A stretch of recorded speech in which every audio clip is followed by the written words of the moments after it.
আসসালামু আলাইকুম। লেয়ারযুক্ত পরোটা আমি যেভাবে তৈরি করি সেই রেসিপিটা শেয়ার করছি আপনাদের সাথে। আমি এখানে ময়দা নিয়েছি ৩ কাপ, তারপর নিয়েছি লবণ আর একটুখানি চিনি দিয়েছি, সয়াবিন তেল দিয়ে দিলাম। এবার একটু হাতের সাহায্যে কষলে কষলে এগুলোকে নিব। দেখতে পাচ্ছেন মোটামুটি ২-৩ মিনিটের মতো কষলে কষলে নিয়েছি। এবার আমি কুসুম গরম পানি দিব, একদমই হালকা গরম দিয়ে আমি এটাকে একটা ডো তৈরি করে নিব।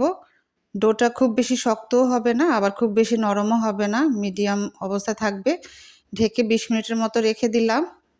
এই যে দেখতে পাচ্ছেন এখন কিন্তু আরও সফট হয়ে গিয়েছে। তো আমি লেচি কেটে নিয়েছি এখানে ছোট ছোট করে। এবার আমি বেলে নিচ্ছি তেল দিয়ে।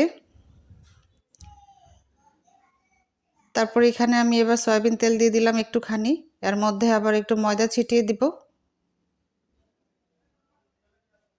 এবার দুপাশ থেকে ভাঁজ করে আমি ৪ ভাঁজ করে নেব। চাইলে গোল গোল করেও করা যায়। আজকে এভাবে তৈরি করছি। এবার বেলে নিব।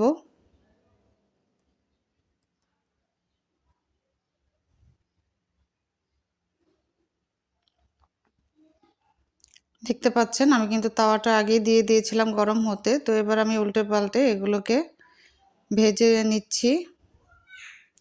প্রত্যেকটা পরোটাই কিন্তু ফুলকো ফুলকো হয়েছে।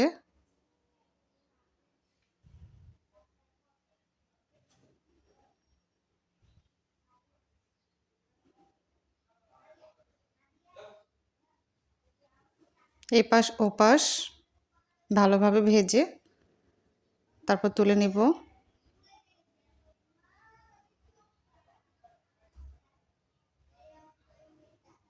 এভাবে আমি সবগুলো পরোটা তৈরি করে নেব। দেখতেই পাচ্ছেন এটাও ফুলেছে।